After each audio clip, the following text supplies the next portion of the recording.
आज 28 फेब्रुआरी आपण मानक पई आमे नहीं आसीछु आजिर 5टी बड़ खबर। नंबर 1 टिकेट पाइबा पई आशायी प्रार्थी पहुंचले नवीन निवास। दिनक तले बीजेडी सांगठनिक संपादक ट्वीट करथिले जे टिकेट पई 10,000 रु अधिक आवेदन आसीछि। एमिति परिस्थिति रे काहाकू मिलिबो टिकेट आ किए हेबो निराश।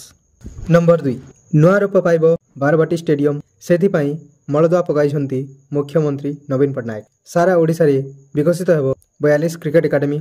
बारवाटी स्टेडियम को नुआ रूप देवा सह अत्याधुनिक सुविधा सुयोग एवं स्टेडियम रो क्षमता वृद्धि मध्य करा जिवो। नंबर 3 खूब शीघ्र छात्र छात्री को मिलिबो नवीन ओडिसा मैजिक कार्ड जरिया रे छात्र छात्री को मिलिबो बहुत गुड़िए सुविधा। ऑनलाइन पाठपढ़ा रे मिलिबो सुविधा। बस ट्रेन रे गमनागमन रे मिलिबो रिहाती।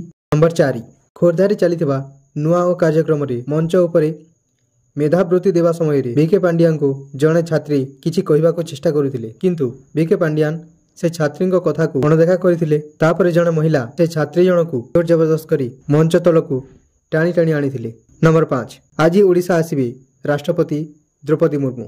आज संध्या रे रायरंगपुर आसीबे राष्ट्रपति द्रौपदी मुर्मू। मयूरभंज, केन्दुझर, कटक, भुवनेश्वर, ब्रह्मपुर और संबलपुर ठारे विभिन्न कार्यक्रम रे जोग देबे। एथिबाई चलीछि जोरसोर रे प्रस्तुति। आज पाएति कि जदि वीडियोटी भल लागिला ताहेले आम चैनल को करंतु सब्सक्राइब।